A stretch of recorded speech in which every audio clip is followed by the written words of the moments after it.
Hello to anyone who is watching this video.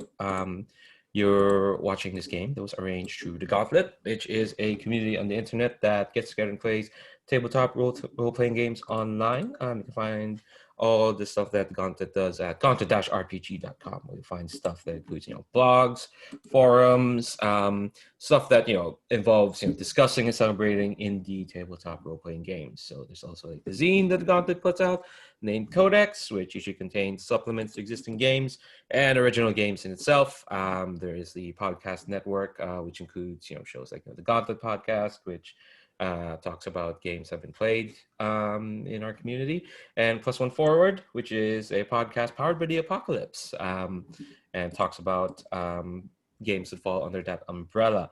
There's also the Gauntlet calendar, through which this game and many other sorts are arranged. And also shout out to the Gauntlet Community Open Gaming, which is like a big weekend, kind of like a mini online con where folks from outside Gauntlet come in and play with ourselves. Not that you need to get on the weekend, because there is the Gauntlet calendar, which this game is arranged in, and over 100 plus sessions every month or so. This game in particular is Hello World. It is a game by Charles and James Simon, under the name D6 Design. It is a Forged in the Dark game, which means this is a hack of Blades in the Dark by John Harper. While Blades in the Dark casts you as criminals, scoundrels, thieves, rogues in an industrial fantasy city, Hello World casts you as users, as daring adventurers and individuals in a crumbling cyber utopia. And when I mean cyber, I mean not, it's not cyberpunk because, it's cyberpunk is kind of like exists in the real world. No, we are in a digital world. We are literally in a place called World, that's kind of been built to basically try to create the perfect place. And well, things have gone a certain way. Yes, as mentioned at the front of this game, shout outs to the San Gennaro co-op, who helped design it, who helped playtest and design this game. Honestly, shout out to Charles Simon. I got a chance to play with him a year ago, when he was talking about his ideas for this game. So yes, I guess I'm a bit biased, because I talked to him once. Also, he's a fellow Homestuck. Yes, I'm outing him like that. I'm sorry. So before we kind of like get into like the pitch of this game, like the cats and whatnot, I'd like folks to introduce themselves, because I played with everyone here. I'm not sure if everyone's played with everyone. Like there's a chance you might have, but it's good to like just introduce yourselves to anyone who could be watching and to each other. My name's Leandro. Use he/him pronouns. I just play and run a bunch of games, mostly in the Gauntlet. Mostly a ton of Forge in the Dark games. Apparently, this is, I think, the 10th or 11th hack of Forge in the Dark I've ran or played in the past year and a half. Seen all sorts. So I'm looking forward to this one. Let's go. I'm gonna go clockwise on my screen. So I'd ask for to introduce yourself, pronouns, shout out anything you might either be involved with or anything people might know, you might want to know on the internet, and also just mention like maybe one thing you're looking forward to from this game. I'm going to start with Stephen. Oh, hey there. I'm Steven, he, him. Been here in the Gauntlet for about a year. Working on a belonging outside belonging thing right now about playing the body parts of a Frankenstein monster.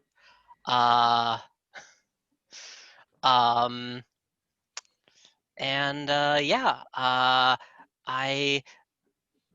I'm interested. It's like this does touch on some of those movies that were big during my childhood. So yeah. Ooh, I'm gonna ask you about those movies in a minute. Next, Puckett, why don't you introduce yourself? Hi there, I'm Puckett. I use he, him pronouns. Stephen, I want to know more about this belonging outside belonging game in which you're playing Frankenstein's body parts. And what am I looking forward to? I'm looking forward to hopefully grokking more of the Forged in the Dark system. I've played a bunch of Beam Saber games with Leandro, and I've enjoyed them tremendously. I still don't feel like I grokked the system as well as I should. And what am I looking forward to? Surprising Leandro. To be fair, Beam Saber Oh, is oh, oh, yeah. I also have an idea for a character that's gonna force Leander to flirt all the time. what? Okay, okay, okay. All right, okay. Clearly, Look, some people. this is session 0. Can we not bully the GM until session 1? Like this only happens to me. Okay. No, look, clearly, I was gonna say something that might reveal too much of me. Let's move on. Papa, why don't you introduce yourself? Hello, I'm Pavel, and I'm here to play this game. I'm a little bit on my off foot because I'm a little bit unprepared. But what I'm looking forward, I'm not sure if I got to the right place. I wanna relive my Ready Player One fantasy. I'm not sure if this is this, but I don't know. Create stuff out of thin air.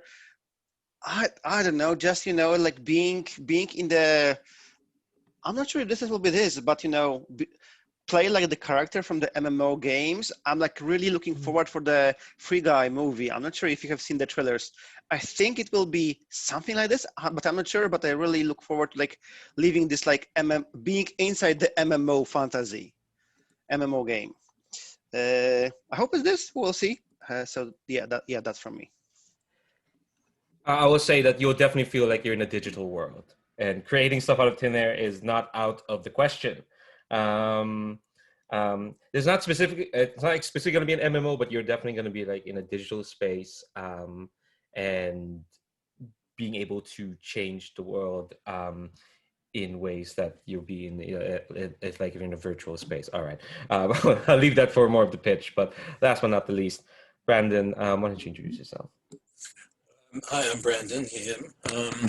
And right now I'm refining a play and trying to adapt a LARP to online NES and seeing whether I can make it work in that way other than its original intent, which was to be in person. And I'd love to know more about the Forged in the Dark kind of games, as I've only read them. But I've also always had a fascination with the network side of cyberpunk games, especially things like The Veil and such like that, where reality really is enormously constructed, even where there is an underlying physicality to it. And I'm looking, and it's something I've not really had a chance to do before, and I really think that's cool. Awesome. Well, hopefully we'll be able to serve those expectations as we go forward. So before I do jump in and just rattle off what the CATS is and what we're doing next, I do want to talk about the safety tools that we're using, not just for this session, but for all sessions. But it's good to reiterate what we have at the start. Off recording, off video, we talked about our lines and veils. For those who don't know, lines are things that like won't be crossed, just won't show up in the fiction. It's a no-go. Veils are things that can happen in fiction, but they're not gonna we're not gonna concentrate on them. Like maybe it happens off screen, or maybe it gets like a sentence or two, or maybe we just don't linger on it. We kind of move on from it. And then there's things that are like flagged as ask first. Basically, what that means is like if this is being introduced, into the story, and that includes myself. All of this includes myself. But for those as flagged as ask first, if they're added into the story, we kind of like have to pause and like make sure that like, everyone's kind of like on the same page. Like, is it okay to do this in this way or whatnot?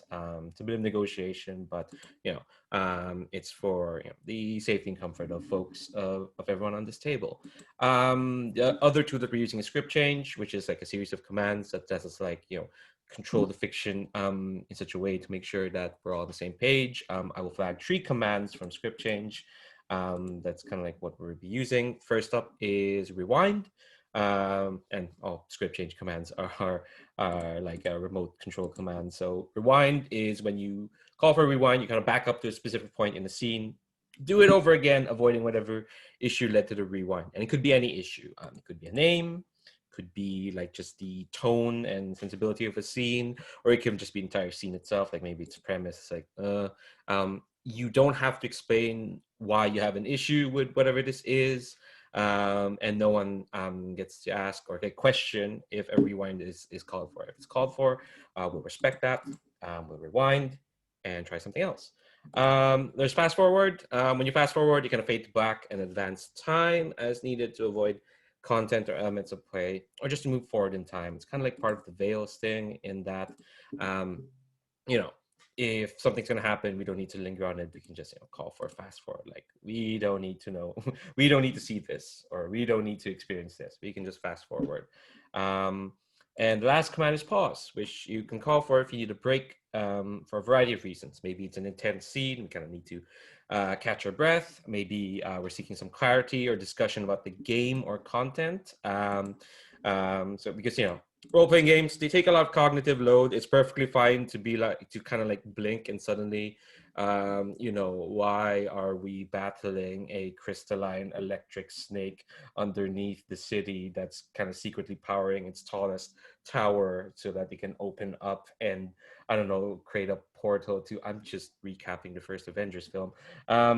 So we can call for a pause to like ask, how did we get here? And also to like call for a break. It's part of the Gauntlet's open door policy in that if folks need to step away from the table for any reason, whether there is an emergency you need to take care of, or you're more tired than you thought, you need to step away from the table, or you need to take a break, you can call for that anytime. And the open door policy extends to myself as well. Cool. So that's our safety discussion. I will just kind of like go through again the pitch of Hello World. So as mentioned, this is set in a place called World, capital W. I don't know why I typed it in the chat as if I don't know how to spell world. It's right there in the game title. It is a world built for users like you and your safety and security, guaranteed by the administrators who kind of like hold this place together. It is an old kind of like digital space, and we kind of use a lot of computer terminology to describe it. Like, there are big districts called servers. There is a lot of like just computer terms slung left, right, and center. A lot of them. It is meant to be like, a utopia. It was created who knows how long, and its development cycle or early iterations are kind of like lost to time, but you all have been living here as users. World is kind of like built in the shape of like a city, but there's different districts are kind of like, there are wilds in between some districts and whatnot. And you're playing as users. You're powerful and daring, trying to carve out your future in this ever-shifting digital utopia. Though users are immortal and without traditional material wants. So if you do die, you kind of like get de-resed and you end up in a place called the stack. And then you kind of like, you keep enough of who you were, but if you get de-resed 4 times, then you're kind of like gone for good. This is kind of like this game's version of maxing out stress. So you're effectively immortal, but even so, you may not have traditional ones. The price is steep because you are made up of memory. It is the only true commodity in world.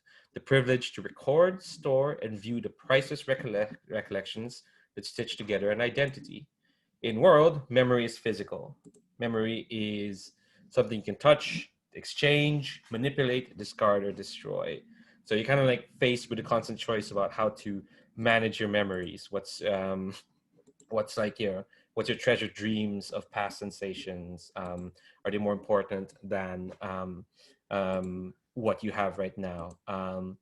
Major themes in Hello World include, identity, memory, and social turmoil in a society without a functioning attention span. Because if you're immortal, what is time but an infinite expanse to do whatever you want?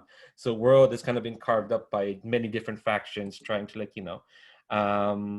trying to either hold on to themselves or just grab power or grab power over people.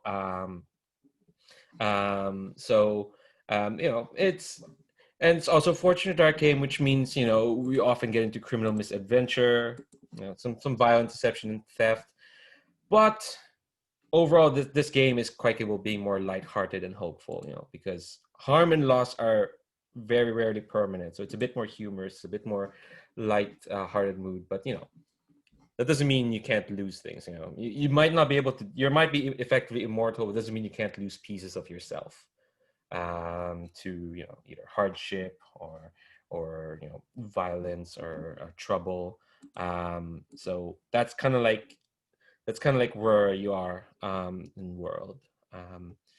Okay, so before we jump into character creation, I do want to ask, actually, y'all kind of mentioned what y'all want to see, so I kind of got what I wanted. What y'all want to see. So, and I've noted that down. I was going to ask, is there any touchstones that folks are kind of looking at in terms of knowing more about this digital landscape and kind of what we're going to be doing there? Because I know Steven mentioned some movies, and I know Pavel mentioned stuff like Ready Player One and being in a virtual MMO. But I kind of want to know if there is anything else you want to flag as kind of what work or what kind of feeling you're thinking about as we're looking at this game. So I will actually start with Steven, because you said you had some movies in mind. Oh yeah, just like off the top of my head, just the Matrix movies that were big when I was young, but also because I was I like the other thing was also the Digimon series that was a thing. I'm not gonna front. But also, I watched Digimon as well. Yeah, no. But I mean, also, I guess for me, more recent stuff, things like Conductor and Crosscode are also kind of things that bring this kind of setting to mind. I've not heard of Conductor. What's that? Or what is it? The Do you mean second Transistor? Transistor, yes. Yeah. It was some kind of electronics part. Yeah. Funny enough, I'm looking at the touchstones that are in this book. Except for Digimon, everything you just mentioned is on this list. So you're barking up the right path, Steven. God, yeah, I love that game. Pocket, what about yourself? What's kind of floating in your mind in terms of touchstones? Well, one, hopefully not Lawnmower Man, but going back, I mentioned this in chat. From the way you're describing it, it sounds kind of like Remember Me in Strange Days. Remember Me having memories as collateral that you could use and basically mortgage, and then Strange Days as memories that could be stored in a physical or at least transferable media so that other people could experience memories. Whether it's, a kiss on the beach at sunset, or, there was, I don't remember if you saw that. I don't know if you saw that movie, but there was some dark stuff in it. So yeah, it sounds basically just what you're talking about is kind of collateralization of memory, right?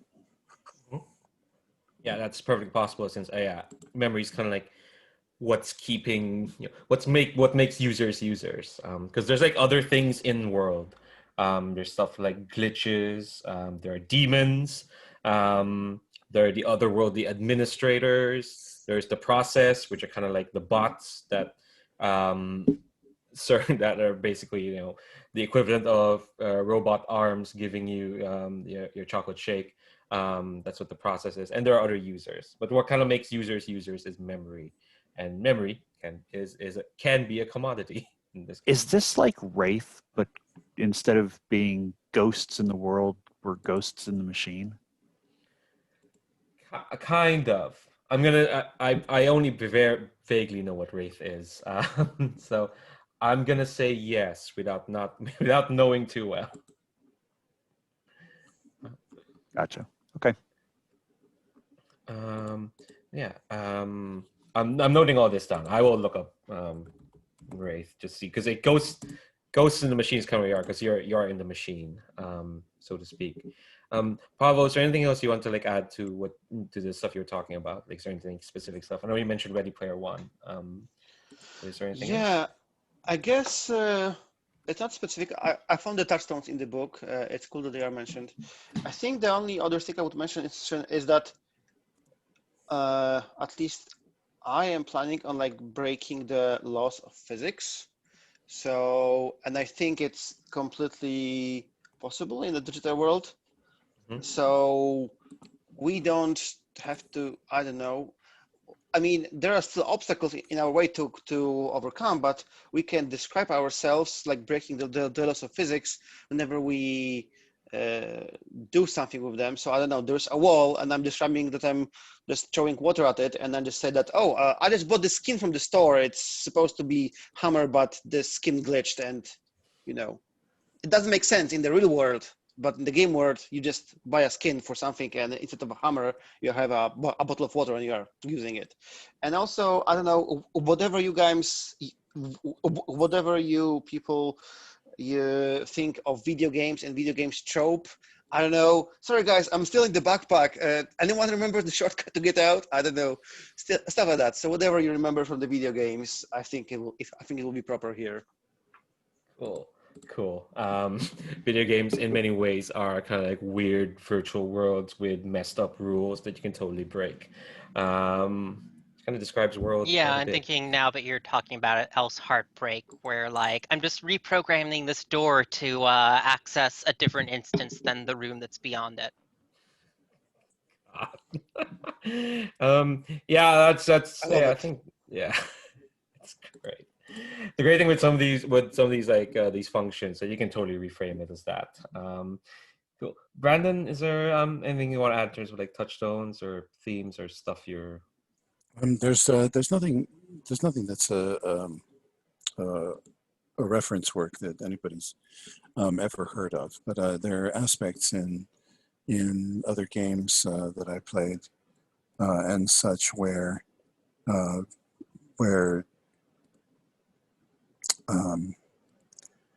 reality, internal and external reality, are reflective of one another to a certain degree, and so the world is constrained by your imagination and vice versa, and I think that's a very interesting aspect to explore. Oh yeah.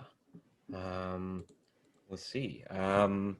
The cool thing, the thing with Forge in the Dark is you want to change the world, but the world often reflects it back at you because of the way there's factions and there's kind of living, breathing CD. You're not the only people who want to change the world, and that's the fun part. Is you're gonna be a button against other people.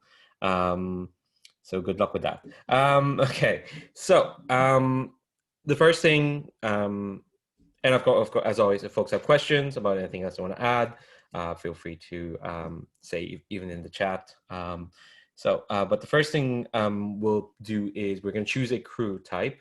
Sadly, because this game is in development, there's only 2 crews available at the moment. We're just going to choose the type. We're not going to flesh out the crew yet, but in my experience, when you choose the crew, it kind of helps frame what we're doing. In Blade's terms, when you've chosen assassins, you've gone from a crew of vagabonds to a crew of killer vagabonds. For for Hello World, we've got two choices. We've got the black hats. They're the rogues and the rooks. You're here to kind of like you're kind of here to be a thorn in the system side. I know it says you're not looking to overthrow the systems of world, but I know some of y'all, you probably want to overthrow some of this. But these are, you know, these are criminals. These are like these are blades in the dark style, like scoundrels and thieves and vagabonds. You're here to, like, you know,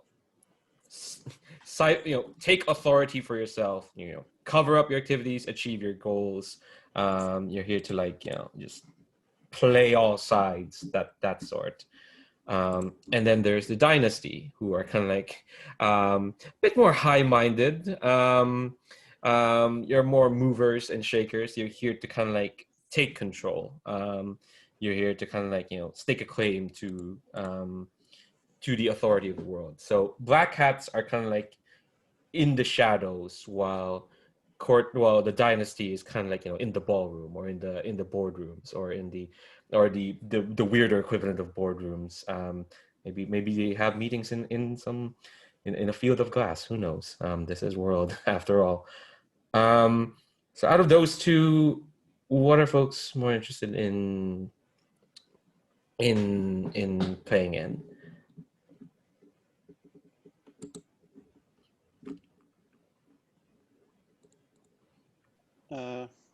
At the beginning, I drifted into the black hats because I like sneaking about, but then I thought that maybe it would be cool to play the Dynasty because I'm looking at their experience triggers, which kind of like tell us what missions we'll be doing.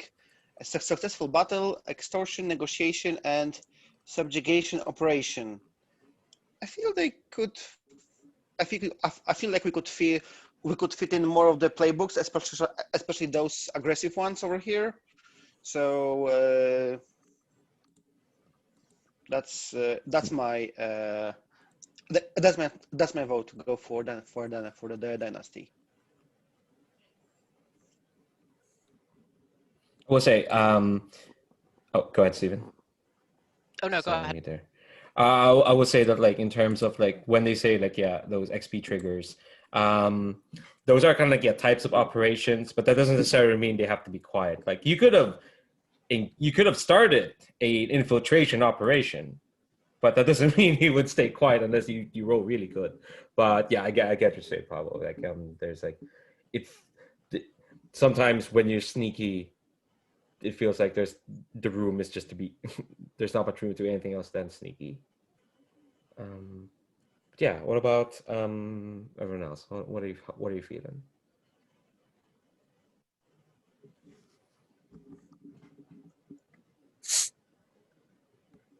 I'm interested in what Puckett thinks.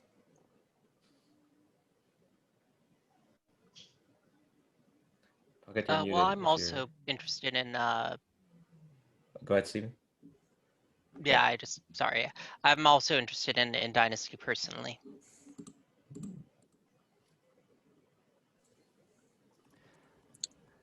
The only thing about Dynasty that I have an issue with is the idea of subjugation missions.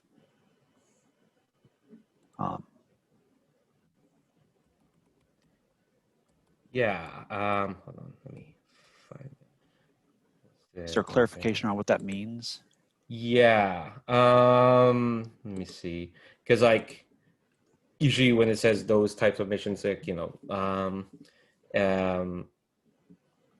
they are kind of like their approaches to like an operation, or to a score. Let me see if there's any. It sounds like it's you know, like about getting, you know, rival organizations to basically knuckle under. Yeah, it's a forceful description. Let's say subjugation, but yeah, I assume it is kind of like, you know, taking rival factions or gangs head on. Subjugation does make it sound like, yeah, you work for us now. But you know, if folks are comfortable being that kind of big fish preying on little fish, well, for one, you're not going to start as big fish, and two, we don't have to do that if folks don't want to. We can do all the other kinds of operations for sure. You know, there's stuff like, battling, negotiation, extortion. I thought I saw construction. Ah, okay. So there's some difference in the PDF. Construction, it's in one of the playbooks. Oh, okay, okay. That's right. Looking at it wrong. But yeah, so we can reflavor subjugation to be another kind of like word or so. Yeah, fundamentally, it's you know whether I think fundamentally it's whether we want to be established. You know, people trying to fend off others rather than be people working in the shadows. Well, I think like at the start, we're never established people. I think unless Leander wants to correct me, like in one, we're trying to become established politically versus trying to becoming established in the shadows, like you said. Right. I think I have a slight preference for Dynasty too, but I quite take Puckett's objection there. If subjugation is is rather turf battles, and requiring other people to make concessions to us and things like that, that seems less I don't know. I think it's hostile. Oh, my apologies. Go ahead. No, please go ahead. I'm sorry, because I'm commenting on your comment. So, yeah, it's just I thought you'd finish. So, I think it's if we're talking about turf battles and basically saying, all right, we had our little gang war, we won. You're part of our organization now. That's a little different to me than subjugation, which sounds like you're going in as heavies and you're basically making poor people pay money they don't have to fund your operations, that sort of thing. Does that make sense? Yeah. That makes sense. Subjugation is it's a really loaded word. Yeah. I think we can definitely frame it, or at least frame, if we say we're doing subjugation, we'll probably change that word and frame it to the former, which is taking on rivals, probably people who pissed us off. I think as well, you start off at tier 0. Every other faction is going to be at least 1 tier higher. Actually, I might start off at tier 1 because what I've also learned running these. Yeah, because I was. Go ahead, Steven. It's nothing. Never mind. Okay. You'll probably start at the very least. You'll start at tier 1. So literally every gang will be either at your equal footing or above you. So definitely we can reframe it to the former, where it's just you're taking on rival gangs, and then you work for us now. And we'll probably use a different word than subjugation. Other than that, are you okay then with going for Dynasty, Pocket?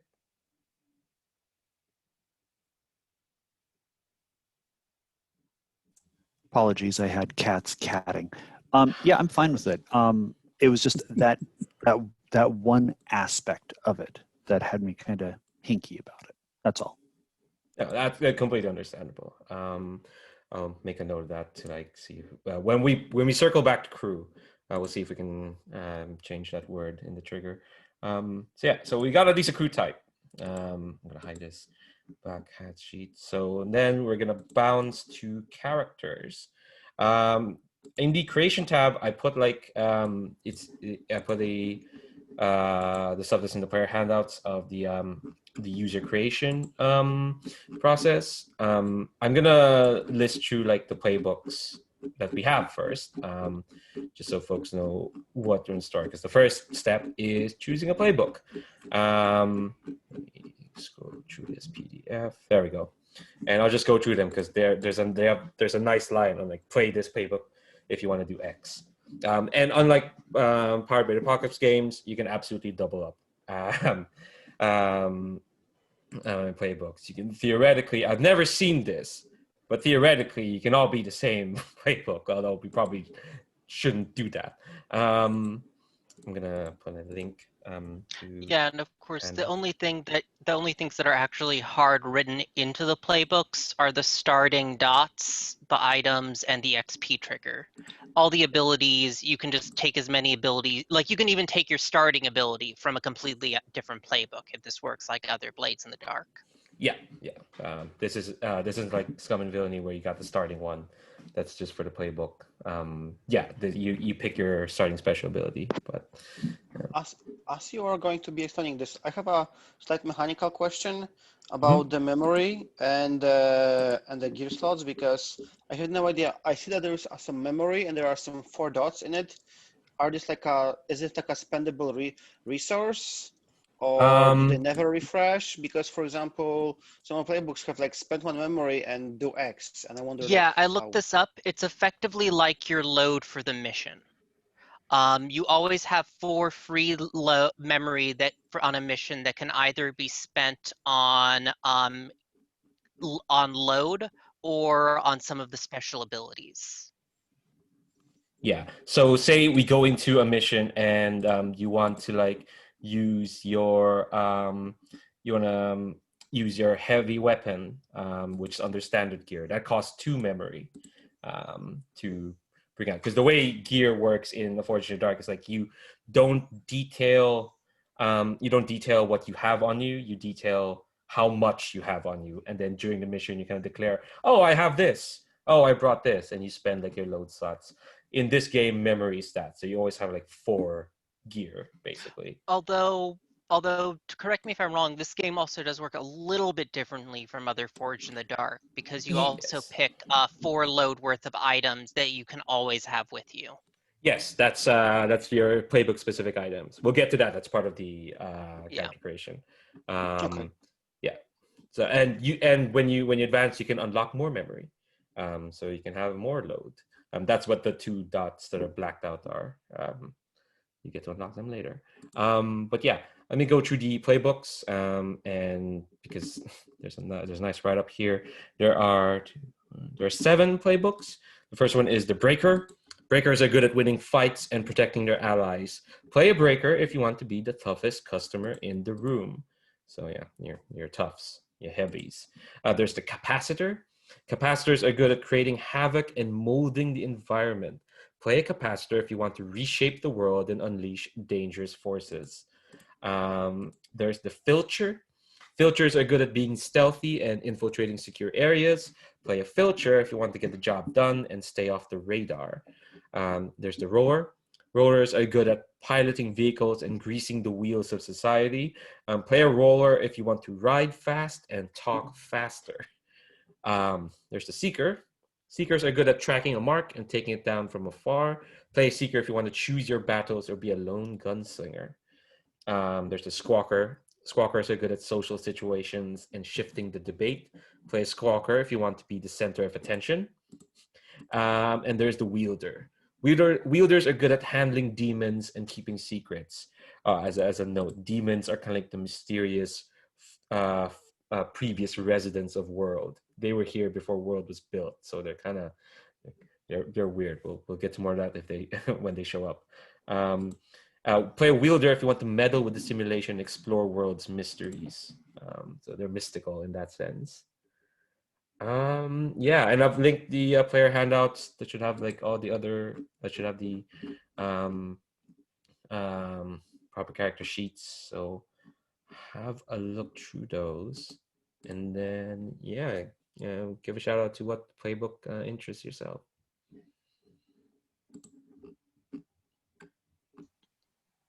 I had a thought for Breaker personally.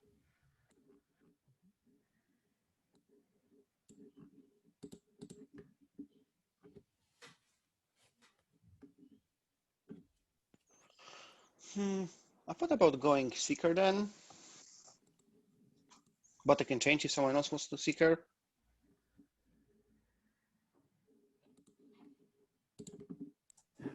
What did you say Capacitor was basically about again? Capacitor is a good at creating havoc and molding the environment. Play Capacitor if you want to reshape the world and unleash dangerous forces. Yeah, Capacitor does jump out at me, especially because it's playing against type. Sorry, I thought I said that, but I was muted. No worries. Totally okay. I was just trying to understand what it does. No, it just felt like it. Quite honestly, I'm fine with Wielder. I like the idea of running around with a daemon. Hell yeah. Okay, so in row 31 should be like, yeah, there's a drop down where you pick a playbook that should make some stuff up here, specifically your gear and whatnot. But before we get to that, the next bit is you choose a special ability. Choose from the list on your sheet. In the character keeper, I've made a tab for, that's where all the special abilities are, because I'm not good with Google formulas. There are some people figured out how to make certain drop downs happen. I still can't. So you'll have to copy paste from the special abilities tab to the character tab. But yeah, you pick a special ability, and everyone always has a chance to use the veteran special ability, which means that you pick a special ability from another playbook. So if you don't want to start off with the ones from your playbook, you can pick one from another. But you have a moment to think about which one you want to start off with. Your XP drop downs auto filled as dates. Of course they do. Of course. Oh God. Oh, come on. And not even modern dates. Yeah, but why? like All right. Give me a second to work on that. God damn it! I thought I'd fix that. Which one feel like dates? Filled up as dates. Which drop downs?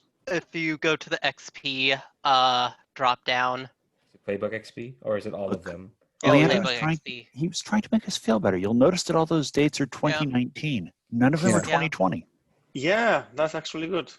Or maybe, maybe it's like, one of those movies where it was like, this is what was high tech back at the time the movie was created. Leandro, you might need to add what it was a single quotation, because it says it's a text in the box. I'm not sure where are you filling them from. I think a single quotation tells Excel that it is a text. Oh, okay. Let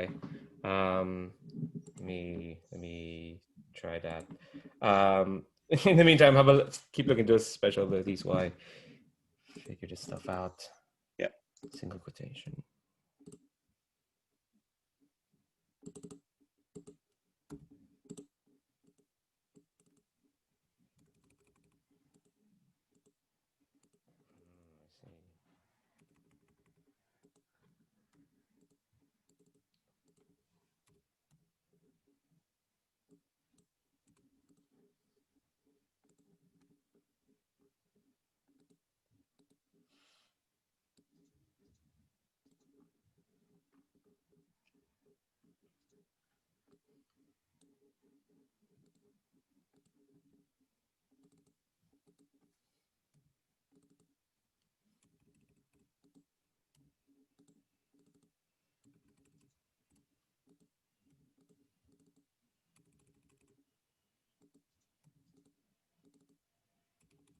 I should mute myself from aggressively clicking on this mouse.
Okay, so I think I've got it somewhat fixed.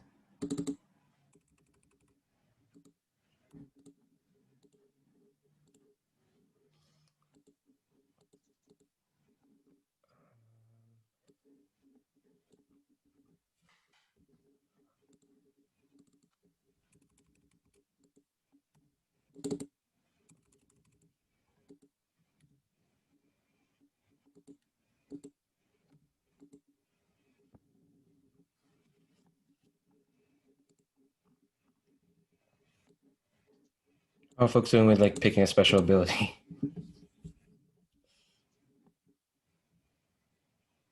Yeah, I have mine picked. I think I just had forgotten to put it in yet. I was looking at the other stuff as well.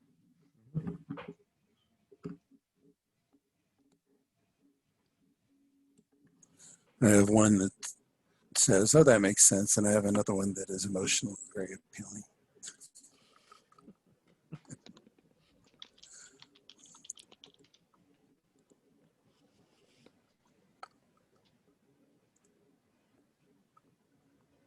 Yeah, and if you have questions like what some of the terms mean, um, feel free to ask those questions.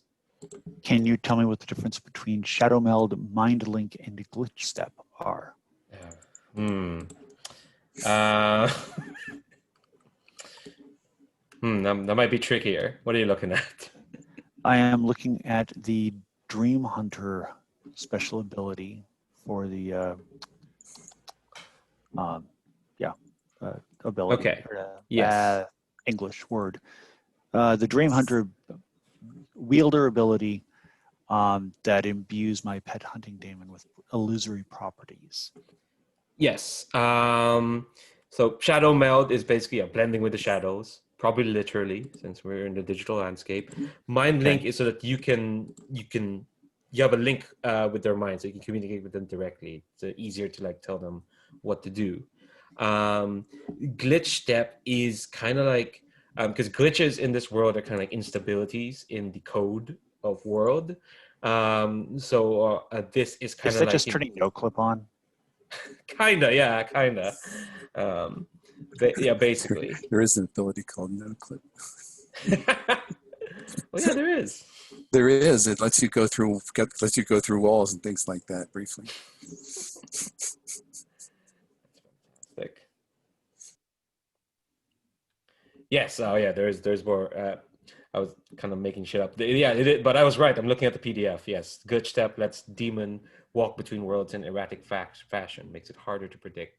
Shadow meld lets it melt into the shadows, max presence. Mind link lets you share your senses with the demon. So I can talk to it at a distance and see what it Yes. sees and think, and it can see what they can like take instructions. Okay, got it. Thank you.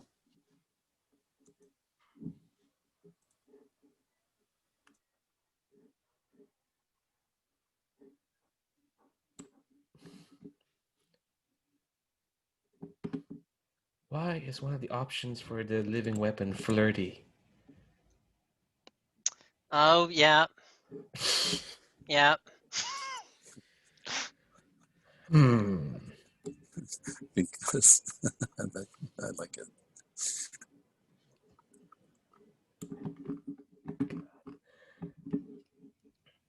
Because it knew you'd be GMing Leandro. And one of us would pick it.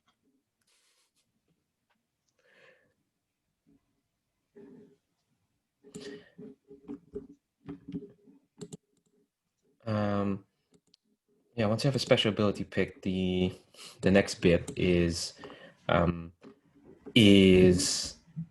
choosing playbook items. So you have items specific to your playbook, unique to your playbook, which don't require memory to equip, but you don't have access to all of them right away. So you fill in 4 boxes for the playbook items. I think some of y'all have done it, but just because we're on this step-by-step process.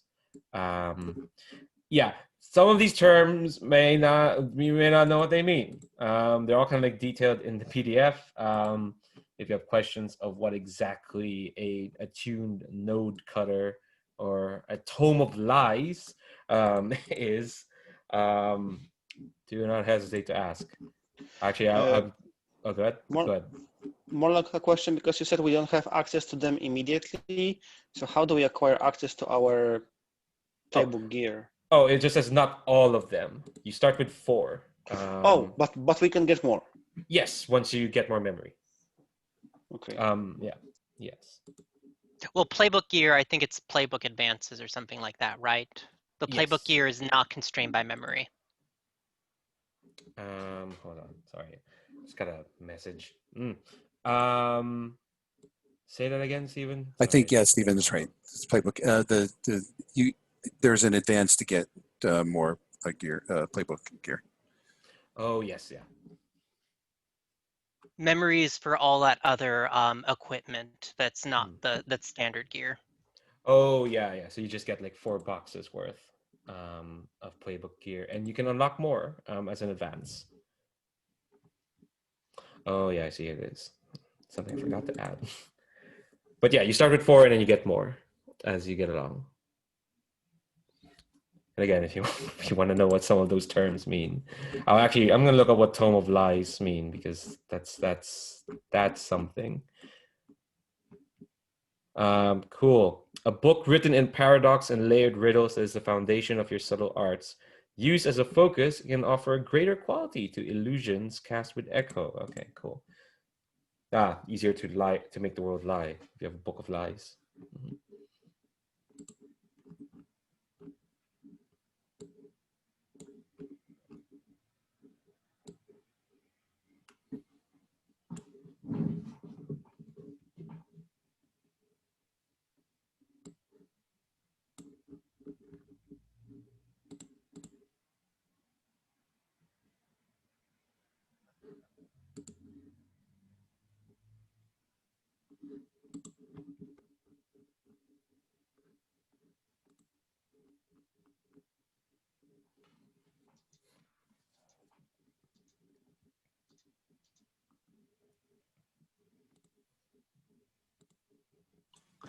So really quick, for example, on the Wielder playbook, does taking the demonic pet automatically take up 2 slots, or is that only when I add the second one through a playbook advance? I think if you're taking it now, you're taking up 2 of the free 4 boxes you get. Yeah, Okay. if there's a little, it's a little bit hard on the character sheet on the track on the keeper, but if on the actual PDF, if That's there's what a I'm looking at. line connecting 2 of the boxes, Yeah. then Yeah. it means you have to mark both. Okay. Yeah, because the thing is, like, because the way the formula works in this Google sheet, the way it all flows, I couldn't figure out how to like make 2 checkboxes appear if, say, it needs to be checked off by 2. So it just says 2 right there. Gotcha. And then where is can you tell me what page in the PDF the other stuff is in for the Wielder items? Yes, they are on. I just scrolled away from that page. 113. Okay. Just Thanks. a note: if you for example mark the cell where you need to like mark 2 boxes, and then you go into the Excel options and uncheck merge cells, it will create 2 cells with like 1 box in each. So as you see, I see what I did on my gear. So if you want, feel free to copy your stuff.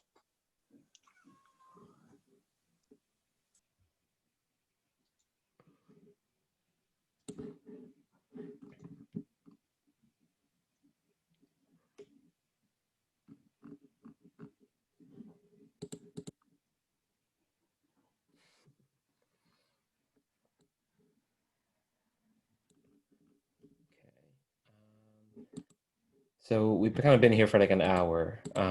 So I'm tempted to call for our first break. Is it an hour actually? Hold on. We've been here for more than an hour. Just about. So if it's okay, let's take a quick. Let's come back at 35 past the hour, if that's okay with folks. Yeah. So yeah, take a break. Back at 35 past. Yeah.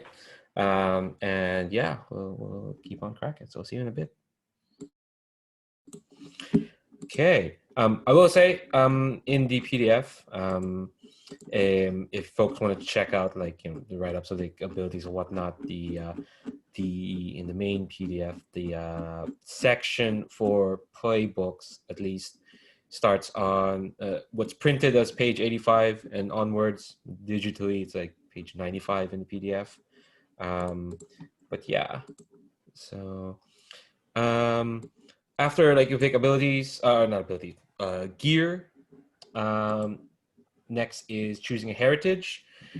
This is kind of like in in Blades of the Dark, they kind of mentioned, oh, this is you're from this part of this world or whatnot. This is just part of that. This is just kind of like flavoring. But I will kind of go through in short detail what the different home servers and heritages mean. Should have lost my place in the there we go. PDF. So there's the Jovians, who are from the Arcturus server. They're kind of like hardy by necessity. They possess like practical or powerful looking avatars. Arcturus is kind of like a industrial kind of server. They're people there are kind of like independent, industrious, confident. And Arcturus is kind of characterized by like sandy tones, desert vibes, and like factory vibes. That's kind of like its deal. So that's one heritage. There is the Lunar Heritage, who are from the Canopus server, which is kind of like this oceanic paradise. Lunar are considered friendly, adventurous, eclectic, because Canopus, the server, is kind of like the trendy cultural hub. These are where like the tastemakers are from. These are the fashionable and creative people are. So they're kind of expected to have fashionable and creative avatars, which can be a bit of an exhausting expectation, but well, it's just what they get for cultivating that reputation. So it's a tropical world as well. So water, ships, and whatnot, strange moons. That's Lunar. There's the Sidereal. They are from the Sirius server. This is kind of like the urbanized, like commercial nexus. The Sidereal are kind of like well-connected, sharply observant, but kind of like somewhat dispassionate. Their Sirius server is kind of like the big city.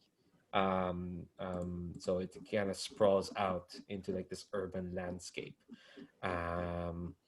It's eternally rain. It's the most cyberpunk looking place. It's eternally raining because of course it is. Neon, glitzy, highest population in all of world, in the Sidereal. All right, kind of like It also like technically doesn't have an outside. It just kind of trails off into like little store instances and things like that. Sorry, I just saw one of its landmarks is a bar and casino named Sim City. So that's great. There's also just a landmark, Evil Incorporated. That's just they have really poor marketing. Pretty much. Okay, and the last kind of like and the last heritage is the Panoptic.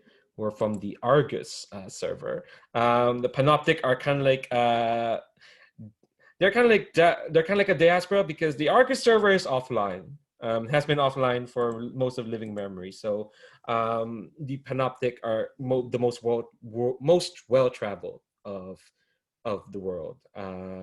So they kind of have like an old town kind of like vibe to them. So they kind of like tend to like stand out wherever they kind of go. It was a server designed to appeal to anyone who had a fancy of living in an early industrial city from someplace in the world. But right now it's going through an indefinite defragmentation cycle. And administrators are kind of like, we don't know when Argus is going to come back offline. So meanwhile, you people from Argus, what's wrong about? That's where the Panoptic are. Those are kind of like the four heritages. Like they're kind of like, there's probably a lot, but these are kind of like the main vibes and servers we'll probably be seeing in world, and any other place in between. Yeah, have a think about where where you'd be in terms of your heritage. So just notice Pocket had 2 history sections. And then after heritage is history, because this character you're just making is just fresh off the stack. You were recently derezzed, and you've just been reinitialized, and you're seeing the world through fresh eyes. In the player handouts, I think the one I linked in the chat, there's kind of like a quick read through of like your history. So there's like a list there of different histories that you could have had. So a quick question for you. Can we choose a solar heritage? I'm not going to stop you, I guess. But hold on. Actually, In the book, it says it mentions it as an option, but it's not really detailed like the other ones. yeah, because there is just like, I mean, yeah, I'm not going to stop you, but like, there's as much details. Basically, they come from the server where the administration is. They're kind of like imperious and abrasive. They're either, because I noticed the picture you chose there, Puckett. Yeah. Now you know why I'm asking. Yeah, quite otherworldly. I'm down for it. Honestly. Okay. I'm thinking maybe I got kicked out. Ooh, love an iconoclast. Maybe I asked a question. Okay. Oh, just checking on that. How dare anyone question how the administrators are doing? It wasn't even like a big question. It was just like which way to the bathroom, and no questions in solar. Helios knows all. How dare you have to ask? Yeah. So after history, Simulating bodily functions is for the lesser users. Yeah, there's no need to simulate that. Why would you?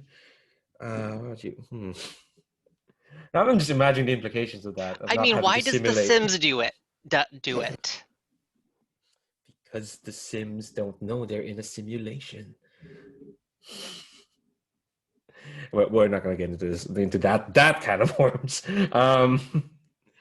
Okay, so after you choose history, you assign your function dots. The functions are like the actions. They're kind of like, they're what you roll, basically. So each playbook starts off with 2 already assigned, and you assign 3 additional function dots. If you want to know what each function does, you can hover over them, and you can see like the small write-up detailing what they are. I'll go into deeper detail of how you roll, but basically those are kind of those are your actions when you make like a function roll. Say you roll this, each dot represents like a d6, because we roll d6s in this game, and you create a pool of d6s. So if I say, if Steven says that he's rolling crash, then and he's got 2 dots, he's going to start off with 2 dice, and then we're going to build that dice pool. So that's the long and short of like what these functions are for. You can't go higher than 2 per function in character creation. Yes, no function may have a score higher than 2 during character creation.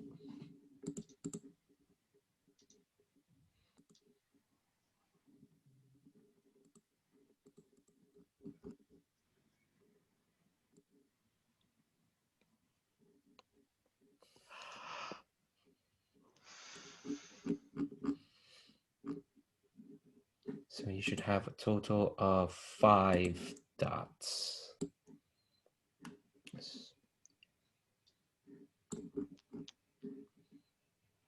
Wow, Steven, you're really gonna go gung-ho on that, on those stability functions, huh? Oh, yeah. I'm a cyber knight. What else am I going to go all in on? It's fair. It's fair. Although technically I was stripped, or as using the proper lingo of the world, respec'd out of my knight class by my superiors. Oh my gosh. God, you are a lot.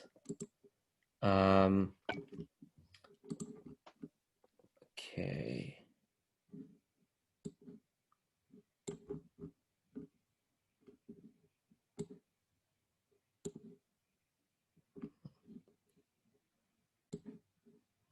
God, I love that move.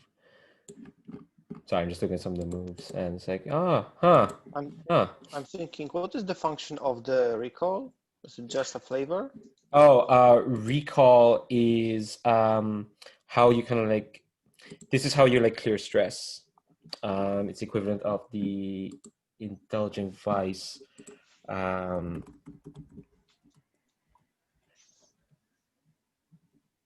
God, I have the most stressful clearing stress. Yeah. Well, it's a choice because indulge memories is in downtime is how you recover stress. Right. The recall that you use here is kind of like your favored, your signature memory. It's kind of like your most treasured like memory from another. So you might turn to this memory when you want to like recover stress, and you just kind of remind yourself. It's kind of like a pivotal moment for you. So yeah, it's kind of like 50% favor, 50% could flavor a move.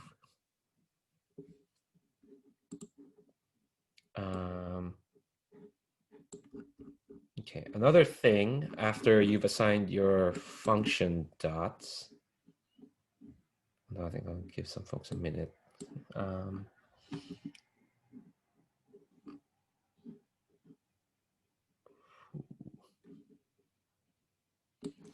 we get 3 function dots or 2? You start off with 2, which is comes Okay. with a playbook, and then you get 3 additional. So you should have 5 Gotcha. In total, and you can't have a function go more than 2 in character creation.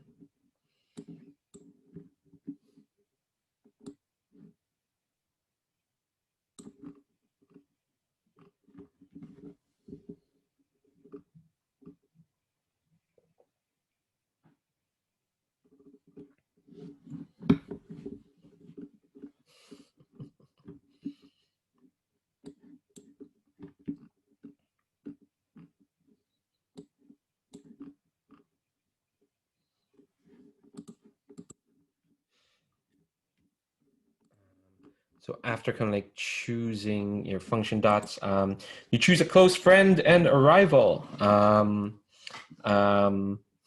Perhaps one of these connected with the circumstances that put you on the slack.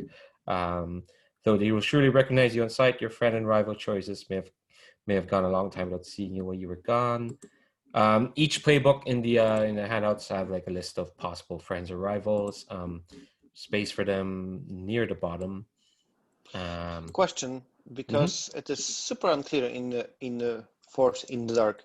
Do we get all of them as our, I don't know, personal contacts, or do we only get friend and a rival and that's it? Or do we get all 5 as somehow our contacts? They can definitely like exist, but like, only one of them is like will consider you a friend.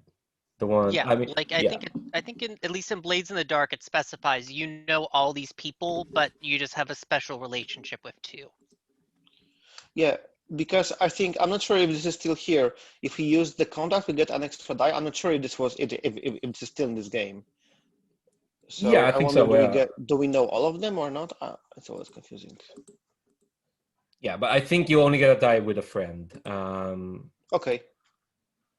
Yeah, each Okay. playbook has a list of NPCs that your character knows. Choose one from the list who is a close relation. So you know all of them, but one of them is closer to you than compared to the rest. Awesome.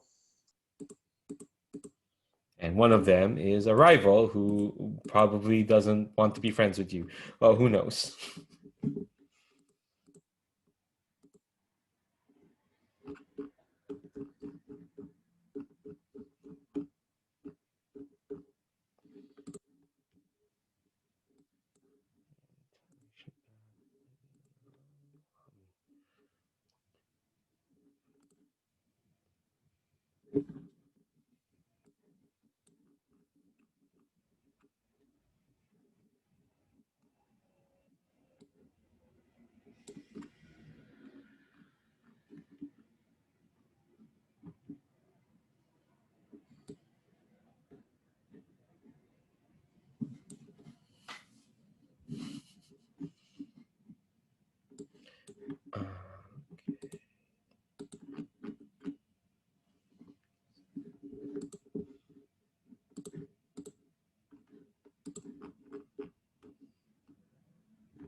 What are moderators?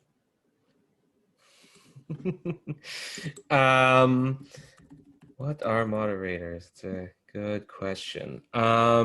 They are users who've been deputized to work within the power structure of the administration. Yeah, their moderators are kind of like admin, but the administrators they're mysterious. They're kind of like almost eldritch. They rely on, like, moderators are kind of like the in between other users and the administration. One of them are agents, and the other group are the fine brothers from the Matrix. Yeah, kind of, yeah. Yeah. But yeah, administrators are kind of like rare and mysterious entities. They kind of safeguard the world, but they're mysterious and weird, and yeah, they're a lot. And moderators are their deputies.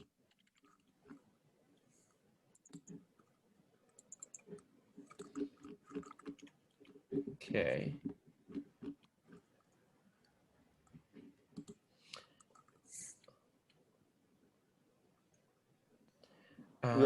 We're coming to the difficult part, choosing crew special ability. I think we get one. That would be tough. Yeah, I think, let's see. How are folks doing with, like, yeah, your characters? Where are folks? Because I think some folks are pretty much done and some folks aren't yet.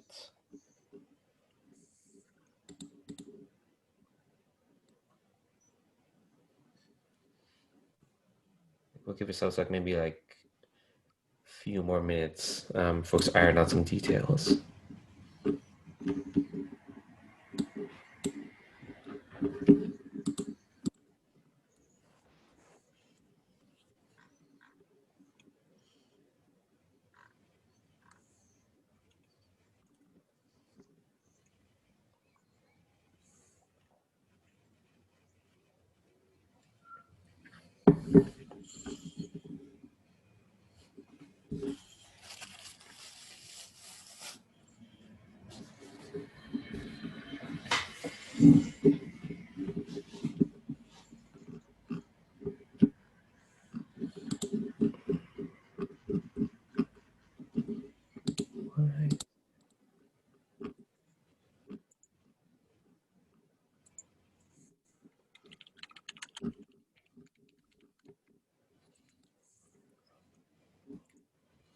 Okay, I think when folks are doing characters, before we jump into like crew creation, I do kind of want to introduce y'all to introduce your characters so that y'all kind of get a vibe, because y'all are dropping interesting hints while we were chatting, but I kind of want them to get like a full picture of these characters.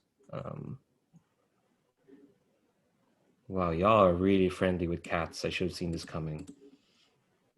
I'm just looking at some of the friends' choices. I will say, I'll clarify, the viral cats, I think almost all of them are demons. So kind of like a popular manifestation of demons in this world. Then again, what are cats? Who knows what they are?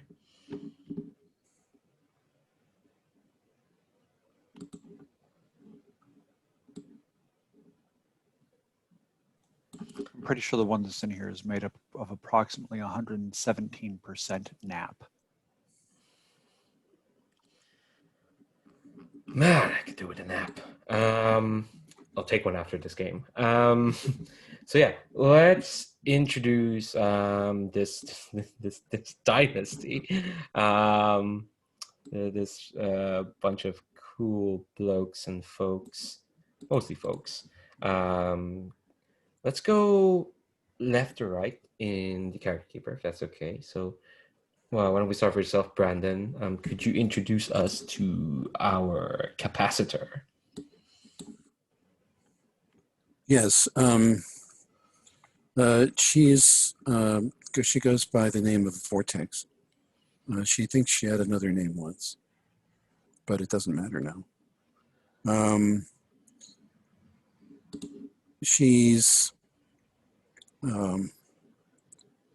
She doesn't remember all that much about what happened before she was derezzed. But right now, what she likes to do is to make things and break things.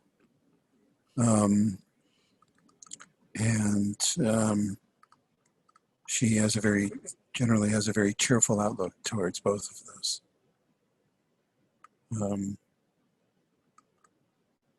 That's what I have so far.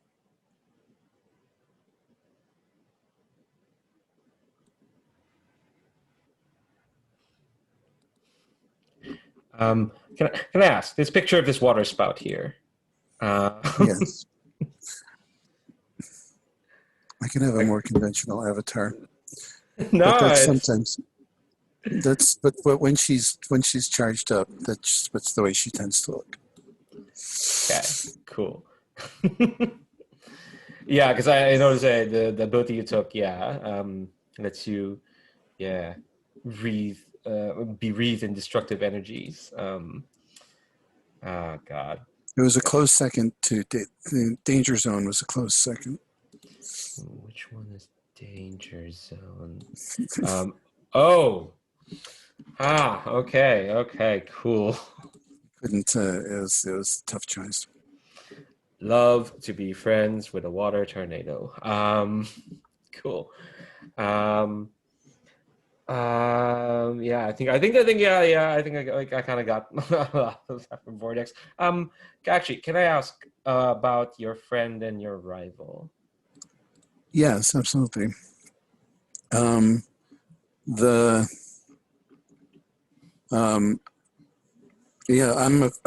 friends with a virus who makes snarky comments about things that I do periodically, but also leaves me little gifts.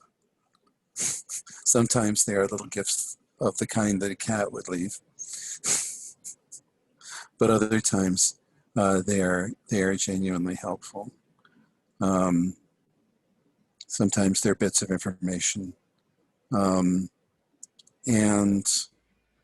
Knox comes and goes the way a cat does. You know, sometimes she'll be there, sleeping in the corner, and sometimes she'll be gone for long stretches of time, and neither offers nor gets any explanation for her absences. When she's awake, it's easy to tell that she's around because she runs her mouth. A barrel is someone who haunts me. For evidently, we had a very complicated relationship at one point. Is what I really remember. Is that they perhaps we were lovers, but I smashed something that was important to her. And she has been desirous of getting me back, probably in both senses of that word. Both exacting revenge on Vortex, but also of pulling Vortex back into her sphere. In order to rebuild the comfortable world that she had created, and she shows fewer and fewer compunctions about the methods that she's using for either one. Here's hoping we find out before she does anything bad. Cool. Again, just to reiterate, love to be friends with a literal water tempest. Fab. All right, can't wait to see Vortex in action. Up next, Pavel, tell us about. Oh my God, I just saw the name. Tell us about our seeker. Yeah, so I'll be playing Clint 6. Why Clint 6? I don't know, maybe we'll find out, who knows, we'll see. Clint is a seeker. Clint 6 is a seeker. They are a seeker. They hunt, they bounty hunt, or they hunt other users, or yeah, probably other users. I don't suppose I hunt moderators. Maybe, who knows, if someone plays really well, hard to say. They come from Lunar. I will read up on this. So far, I'm not sure what else is there, but I like that they are adventurous and the fashionable or creative avatars. Their history is that they were the fall guy, someone, and their history is connected with their recall because they have this memory of being someone exceptionally powerful within the world, but now they are not, and they really cherish this memory whenever they have a time. But they were framed and de-rezzed by the moderators, and now they are here, and well, they wouldn't mind getting some payback. So I will have to choose one of our crew contacts who might be more involved in in framing me, but we will see this after the crew creation. Yeah, I chose the dots as they are. I'm going for like a sort of like a gunslinger type. He has his trusty plasma deraser called Fine Spark Mark. He wears this this cloak that helps him, and he has this restraints that allow him to capture someone, and they are much more forthcoming then. He is rival with Xor, who is turncoat informant, and yeah, and this is kind of the characters always from the Cap movies when you meet with some shady informant. This is probably this guy. I forgot the actor who always plays those shady informants. Just one actor who always plays them. When I will remember, I will let you know who probably plays Xor. And Obelisk, the demonic gangster, is my best bet because yet he probably used to give me some people to hunt, but now I'm with this crew, but I'm still close with Obelisk. Oh yeah. That's all what I know so far about Clint 6. Hell yeah, and we'll play to find out more, hopefully. I should say, all these friends and rivals, in between next week and this, I'm going to put them in the NPCs tab, put some pictures, maybe we'll find out who that actor is. But I get the vibe you're describing. One more thing before I forget. I think, Brandon, you might have chosen too much gear because you chosen 5 boxes and we all have 4. Unless you have one more box, you should have like 4 boxes in the gear. Oh, Yes. I'll take a look and fix that. Yeah. Okay. Up next, Stephen, tell us about this this Cyber Knight, apparently, or former something. This breaker, Yeah. basically. I'm playing Foxtrot, he, him. I was a former member of the Jovian Knights, alongside my old partner in the knighthood, Jazz, before who we fought alongside each other, and then we dated for a while, and then we had an incredibly messy breakup, and we still had to work together though. Yeah, eventually we got taken out in the mission that saw me, both of us stripped of our knighthood. I'm I forget what the term is, from coming back off the stacks. And for some reason, Jazz is a sword now, and kind of doesn't.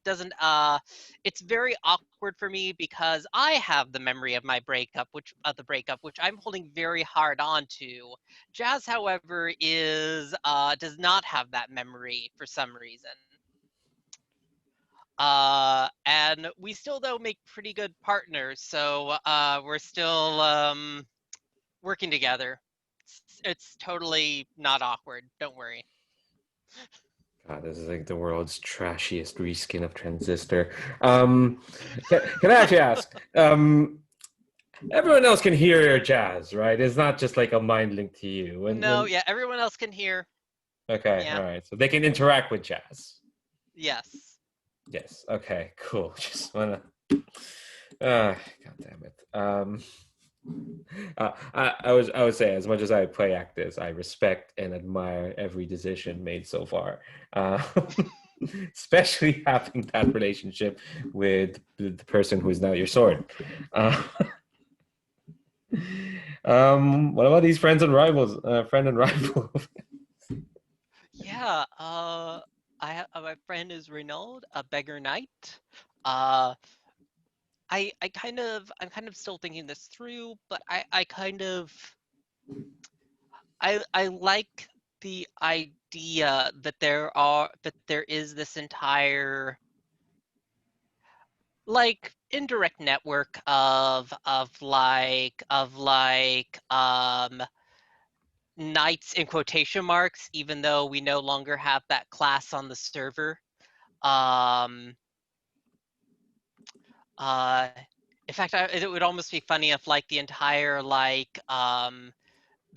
night class was patched out technically of the server. But they're still users who are kind of like they just stepped out. They look like they just stepped out of Dark Souls. Yeah.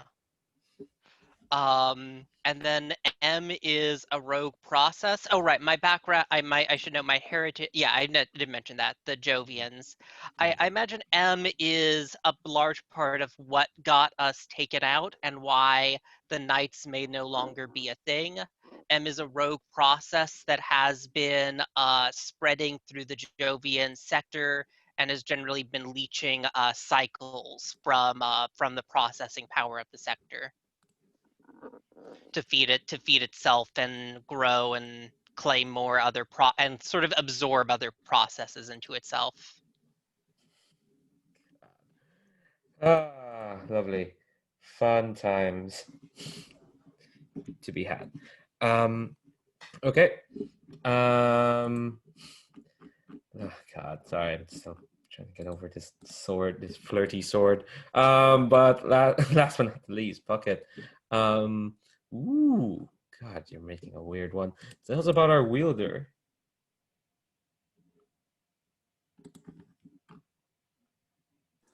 Again, problems with mute. Sorry about that. I'm Chmod, and I am a solar.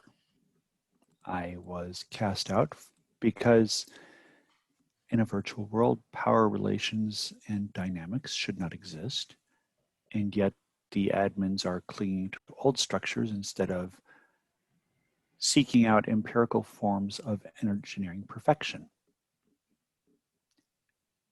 They claimed I corrupted younger procs, newer procs, more recently coded procs. The administrators need to be debugged.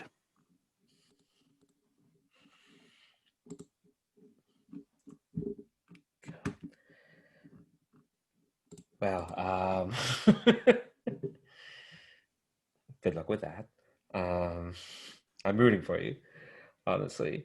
Tell us about your friend and your rival here. My friend is I believe you would have called them a cat. Alphador. They are an unintended, perhaps unwanted software program, and they exist behind the scenes, slipping in and out of servers in the world as we see it. I am able to perceive them due to coming from where I do. I am used to looking for such things. And my rival is Piale, a forgetful ascetic who, after stepping away from Solar, from Helios, tried to forget everything that the admins had done to them, and does not understand why I cannot do the same.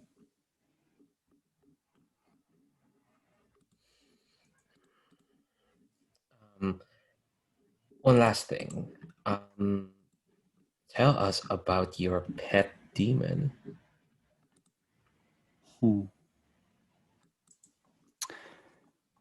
I believe you're speaking about Kron.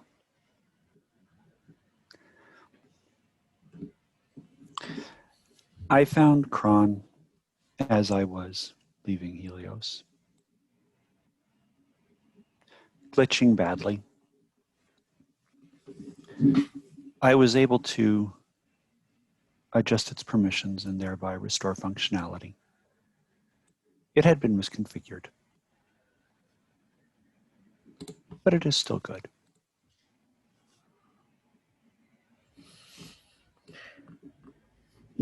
That's lovely. That's actually quite lovely. Okay, this is a rad crew, for sure. Now that we kind of have like our users, now we get to define our crew. We've picked Dynasty. I think I will start you off in tier 1 just because it takes a while to climb up tiers. We have 7 sessions. We have 6 sessions. It takes quite a bit. So we'll start off at tier 1, just to start you off. Nice. Okay. Next, choose a special ability. And yeah, so yes, this will be the trickier part because now we have to collectively decide. Well, you all have the final decision. I don't really have to decide, but have a look through the Dynasty special abilities and see what interests yourselves. And again, if there's terms that like you want explained, do not hesitate to ask what they mean.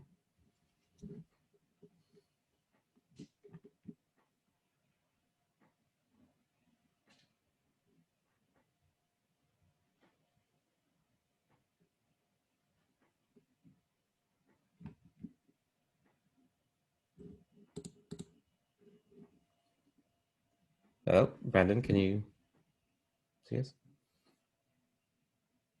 You're muted. I can now. Cool.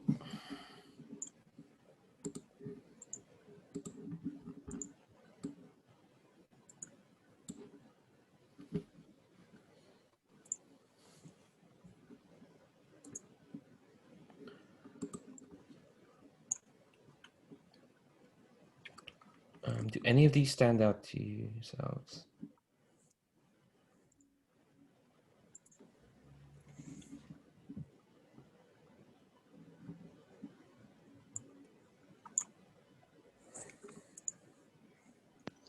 What is the resolution? Is it something after the?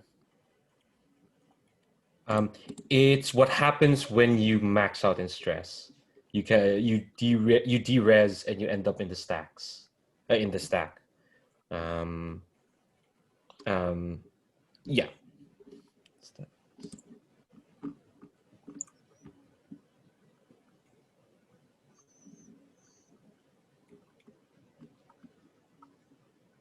And when you de-resolve, you will have to make a de-resolution roll while you're in the stack.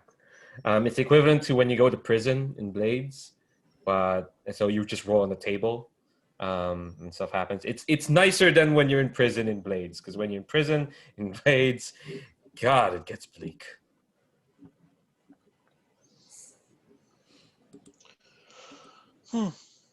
I would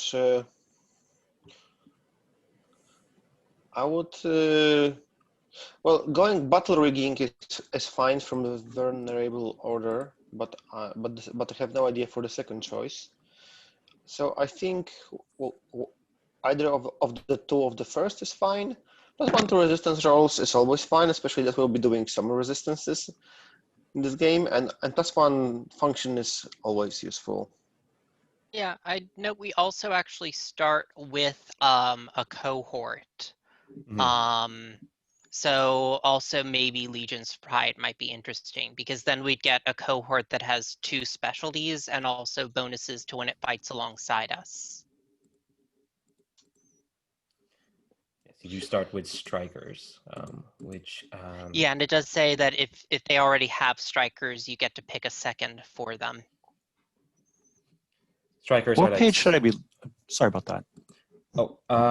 special abilities. They're in the special abilities tab. If you scroll down, you see there's Dynasty. Got it. They're also the player handouts. Thank you.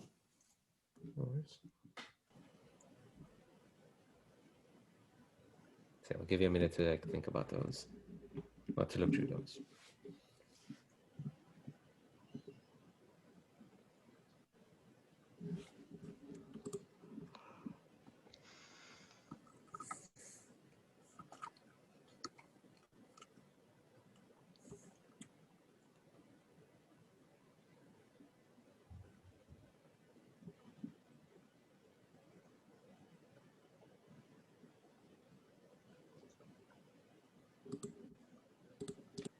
Brandon, what about yourself? What's speaking out to you?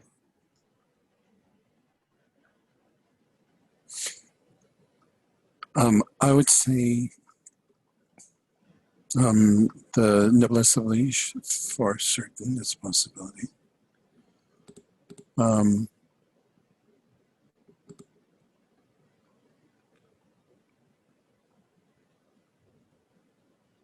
And Bonds of Blood as well. I just like this feel of that.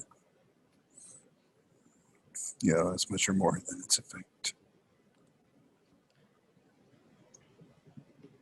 Yeah, and resistant rolls are quite powerful, since in case you don't know, like resistant rolls, what you roll basically when you basically resist the consequence. Yeah, and I would be interested in using that to flesh out what exactly is the shared oath that we have created. Yes, I agree. Yeah, because I can see some commonalities between your characters. You all definitely don't have much love for the administration, do you? From the looks of it.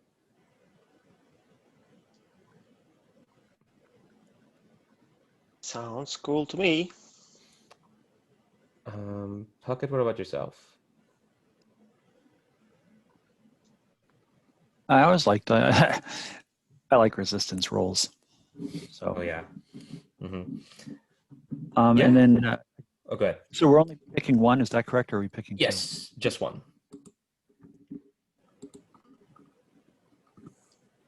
I know it's a tough choice.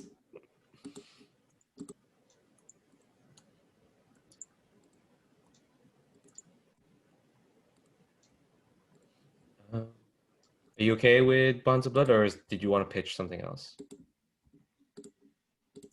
Oh no, I'm perfectly fine with that. Cool. Okay, so all right, I'm gonna put this over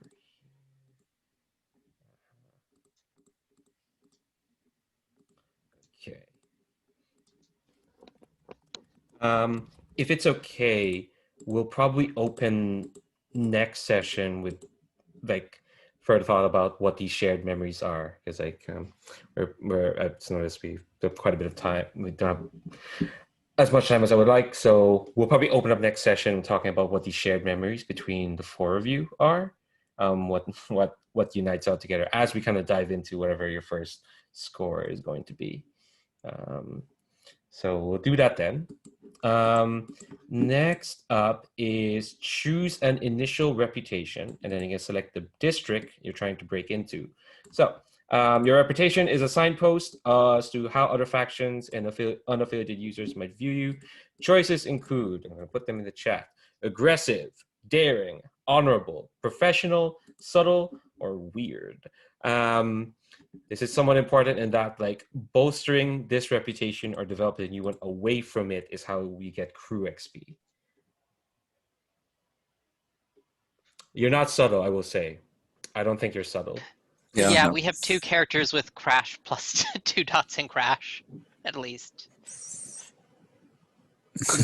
That's why I would go for something simple like aggressive. Yeah, I'm inclined to say aggressive too. Yeah, aggressive might make sense. I was also thinking strange, but aggressive is also one. Puck, is that okay with yourself? I'm always a big fan of weird too. But, you know. Fine by me. Aggressive. Hell yeah. Is that how that's spelled? Oh, 2 S's. Okay. Cool. Next step. Oh yeah, it's the district you're trying to like break into, where you're trying to like make it big. Those districts are the servers that I mentioned. I'll go through them again if I can find it right up that I was looking at. Nope. This way. There we go. I would say, like, yeah, these districts are the servers, because like I'm looking at the faction map and the map to those 4 servers. So there is like Arcturus, which is the industrial zone, where it's a more city desert feel. There is Canopus, which is where the Lunar are from. It's the water paradise world, or where there's like media, and where it's about being eclectic and adventurous. It's a trendy cultural hub. There's Sirius, which is the big urban sprawl, always rainy, for elegant and eye-catching. There is Argus, which is kind of like the weird early modern industrial server. It's kind of like in fragmentation zone. And yes, there is the last server, which is Helios, but you don't get to start breaking into there from the start. We work our way up to Helios. We work our way back up to Helios. Cyrus, I would suggest. The urban one? Yeah, Lots of rain. the urban one. I like rain. It might have the easiest aesthetics. I like rain too. A lot. Sure, that works for me. Hell yeah. Okay, so so Sirius, as mentioned, is benighted, eternally rainy city with no boundaries. Invites users who enjoy cosmopolitan bustle and being in the center of it all. Highest population of the world. Love that you all are gonna be aggressive all over it. That's fat. So there is a tier 2 faction operating within that district. I know there are like specific factions per like district, but I think I'm told to like pick one of the free floating ones. So let's say let me look at the tier 2 options here. Oh no. It says here like there's a tier 2 option that operates within the city. Let me ask folks this: do you want to get in trouble with like the law enforcement, with the quote unquote authorities right off the bat? If not, pick another faction. You could have just said, "Do you want to get in trouble?" I was about to say trouble. Yes. Get in trouble? I would presume we kind of start in trouble. Okay. It's okay. Stephen, Pavel, want to get in trouble with the troubleshooters? Yeah, that works for me. Yeah, so the faction that operates within the district are the troubleshooters, specifically Precinct 42. They are, as said, they are kind of like this specific precinct for Series server. They kind of like fashioned themselves after law enforcement, and they're kind of not great. So I ask you how Well, they you want fashion to. themselves after law enforcement. Well, yeah, that's true. So how do you want to deal with them? Do you want to pay your respects? You lose 1 coin from your stash of 2, and your status with them becomes neutral. You gift them handsomely. You give them all your coin, which is 2 coin, and their status is now +1 with you. Or you pay them nothing, and you start with a -1 with them. I mean, I think I kind of know what you'd say, but I just have to lay out the options here.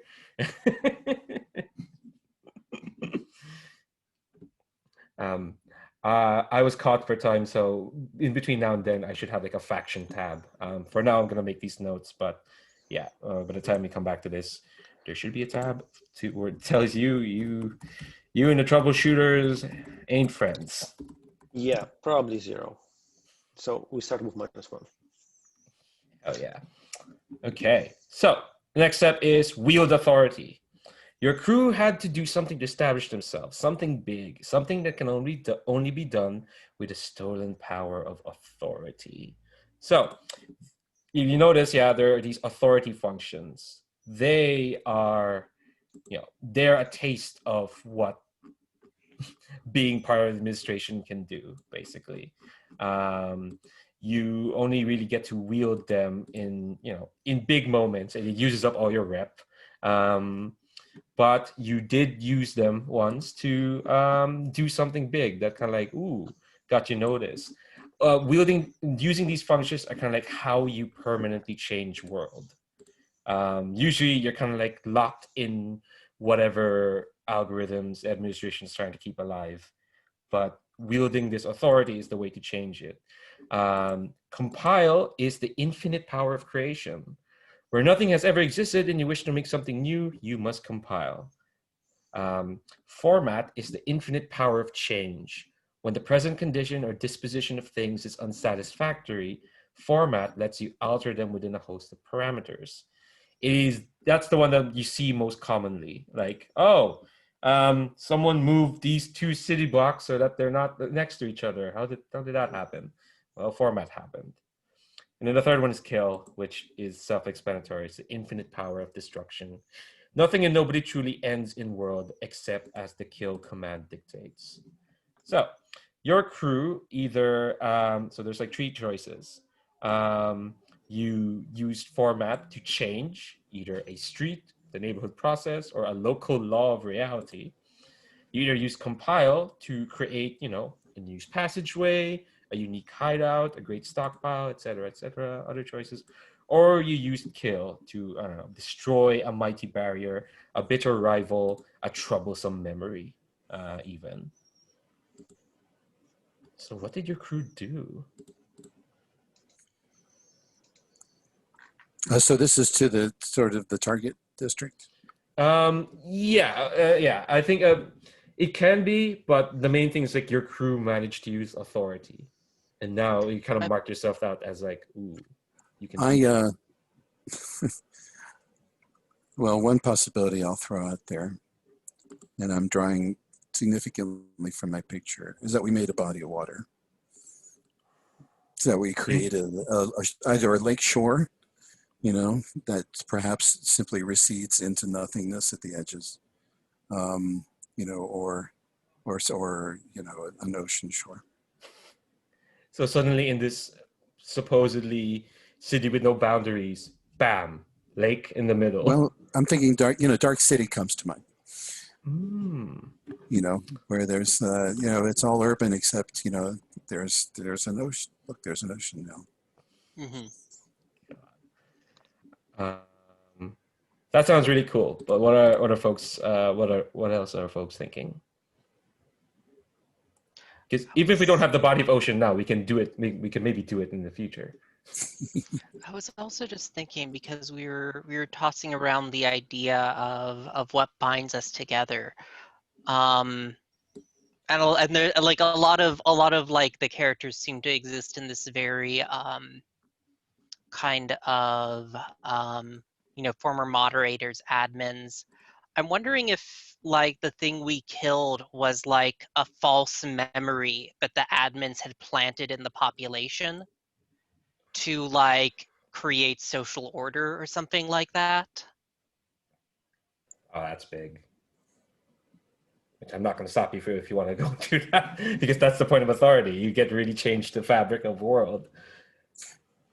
Yeah, it could have been, yeah, and it could have had a physical representation of like a tower or something like that, Yeah. which was a focal point of some of control. Yeah. And we hit it with a bolt of lightning, just to use a tarot card reference. No way to my I heart. love this idea. What do you think, Puckett? You even got to ask? God. Casting off Okay. authority, breaking stuff? Sweet. That's fab. All right, cool. So 1 dot to kill. But this server's current masters didn't like that.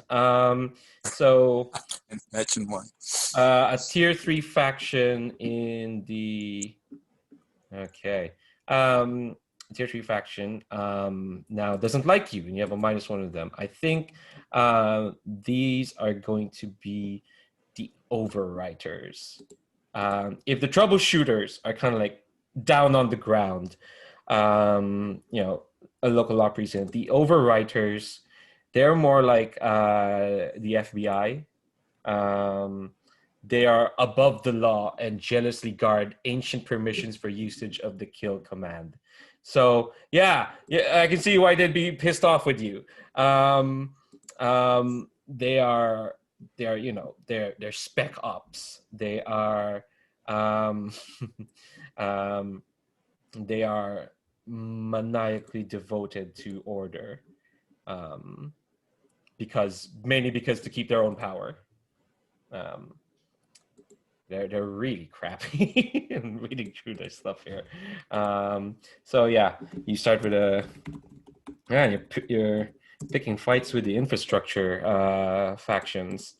I mean, I'm not against it.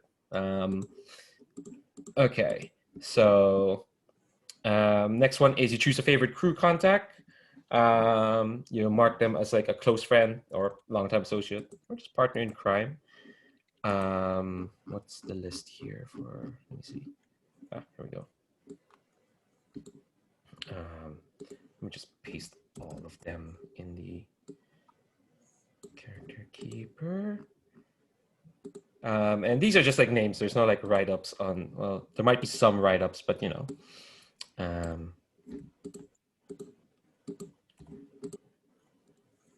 But if you want to make up one as well, I would not be against it. But here they are. So contact, partner in crime. They're kind of like at the start. They'll be like the one who starts, giving you like scores, telling you what's up in the world. Any of those spark any interest?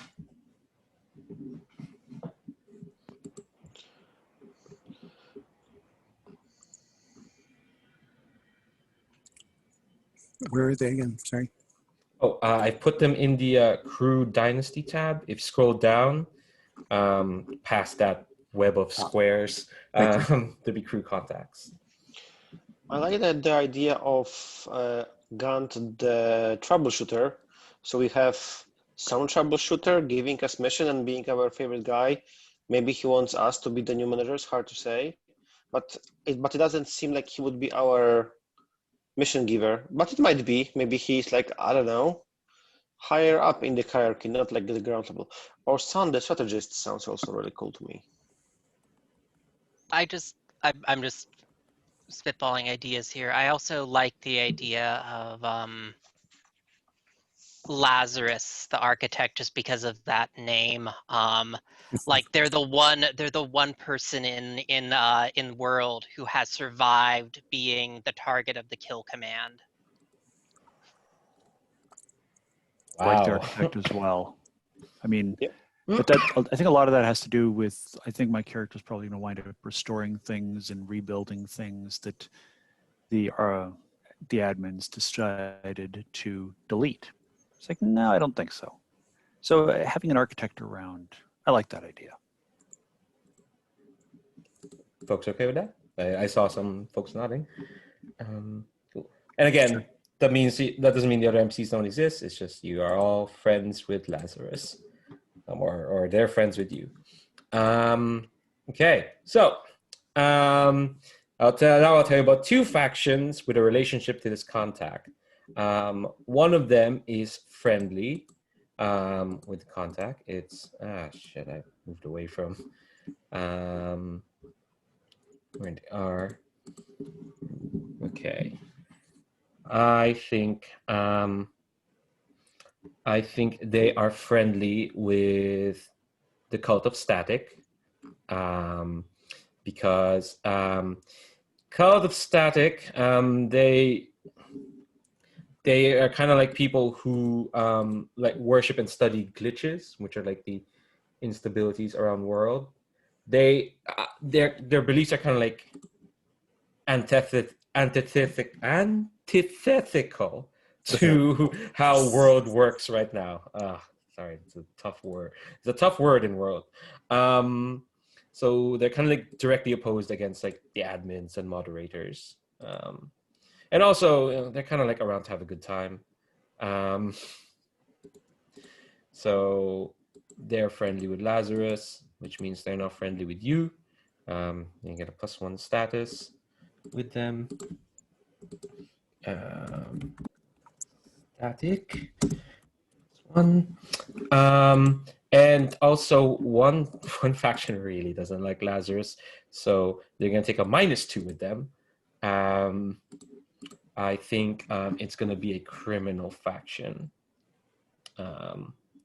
I think it's going to be. I think it's gonna be the Blue Light Society. They are memory traffickers. They play at being fancy, but they usually sell old artifacts and memories. They have a rather infamous weapon called the Blue Light Mask, which can purge local memories of users around. So they don't like the idea of someone who can survive a kill command. Because if they can survive a kill command, they can survive what they can do. And that's quite some power, being able to like purge memories from users around them. So kind of -2 with them. You can adjust any of these statuses with coin. So adjust by 1 per coin. But for now, we'll let them stand. Okay, so the last thing is, you have a starting cohort. So you've got a cohort called strikers, which basically are like gangs of like soldiers. They're toughs. They're people who like, or part of your crew, and you kind of like command them. So let me find up the right up. There we go. They hit or guard things for you. They're soldiers and toughs. The main thing we kind of need to flesh them out is their edges and their flaws. Edges are like what they're good at. Flaws are what could hold them back. There are 4 edges. There's debug routines. The cohort can survive initial contact with glitches, because glitches are like instabilities in the environment. There's subtext recognition.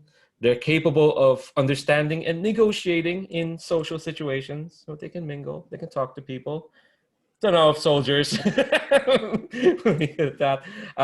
They can be multi-threaded, as in the cohort can be trusted to make good decisions, act on their own initiative, so they can go out there on their own without having to be guided by yourselves. Or they can be tenacious. The cohort can't be deterred or misdirected away from their assigned tasks. I will say you can pick to a maximum of 2 edges, but you will take an equal number of flaws for that cohort. I should go through the flaws as well. Or do you want to pick edges first, and then we'll go through flaws? Because that's a lot of choices. And is there a page I can look to for this? It's page 116 in the PDF. The one marked 116.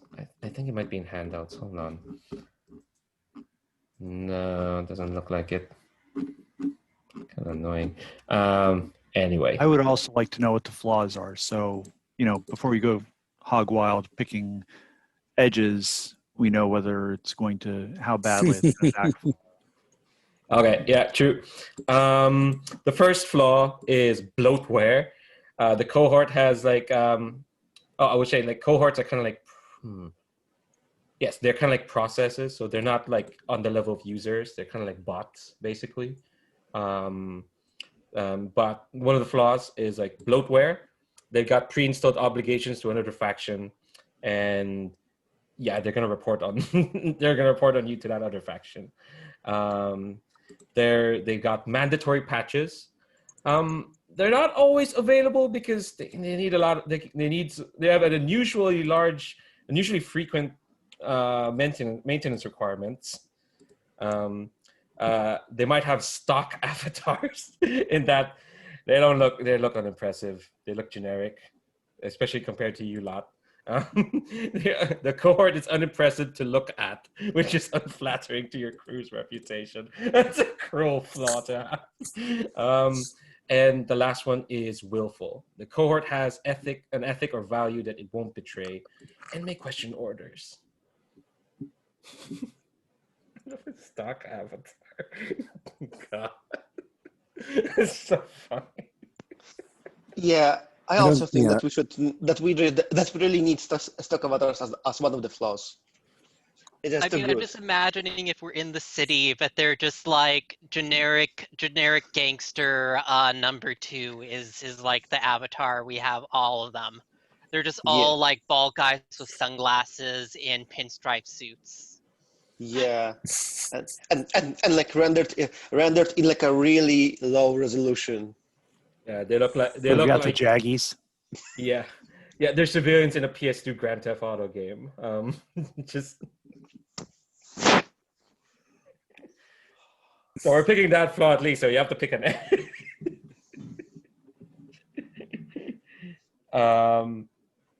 Do you want me to go through the edges again, or? I don't have a page 124.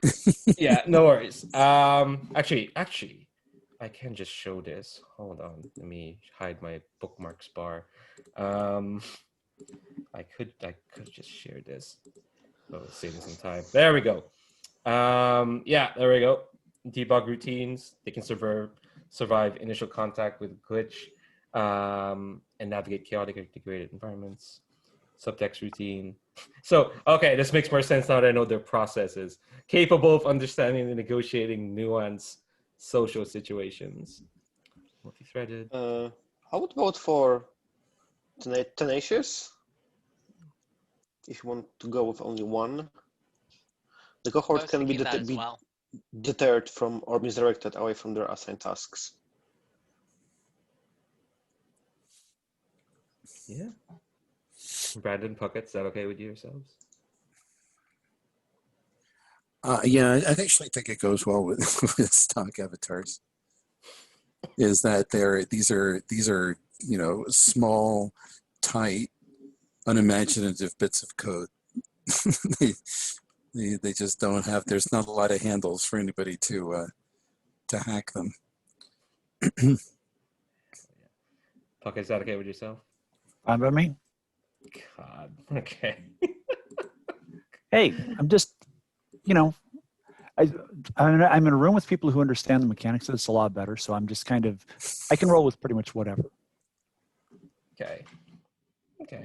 Cool. So the very, very last thing is that a tier 1 faction in another server helped you acquire these stock strikers. And I think it's going to be, let me see. I think it's going to be a commercial faction from the Canopus server. They're called Phlegaton Productions. They do They do all sorts: reality TV shows, game shows, gossips, news. Oh, these are just some slightly repurposed like extra bots. Yeah, basically they've canceled the recent gangster flick, and they've just uploaded this to yourselves. They are the old version of the bots from some like modern shooter. Yeah. Yeah, they just had lying around this code. It's like, oh yeah, I can give it to you. Okay, so you have a choice. Did you trade favors, in which case you take +1 status with them, or did you throw in a little extra? You lose 1 coin and you take +2 status with them. They sound like a fun bunch, but you're not obligated to have to be +2 status with them. I'm fine throwing in a little coin to be friends with people. Sure. Yep. Hell yeah. Cool. So again, I will write up a faction. There should be a faction tab when you next see this character keeper. But yeah, other than that, I think we've got our characters and we've got our crew. And yeah, geez, we're finishing just right about on time. So yeah, I think we're gonna wrap it up here. And next week we're gonna jump right into it. We're gonna find out what each. We'll delve a bit more on this bond that this crew, which doesn't have a name yet, and I'm not gonna make you name them because we're at the end of a session. Probably best to think about that in between now and next week. But yeah, we're gonna start off with a score. And we're just gonna hit the ground running and hopefully, see more of this weird, crazy world. I just want to say these are some great characters and great concepts. I can't wait to see them going. So I'm gonna stop this recording. For anyone who's still watching this or listening to this, again, there'll be a link down below. Check out the gauntlet and also to check out Hello World, which is on itch. Again, written by Charles and James Simon. So other than that, I'm just gonna say goodbye to YouTube and see where this weirdo dynasty. I'm waiting with bated breath on what they do. Cool. So I'll stop the recording.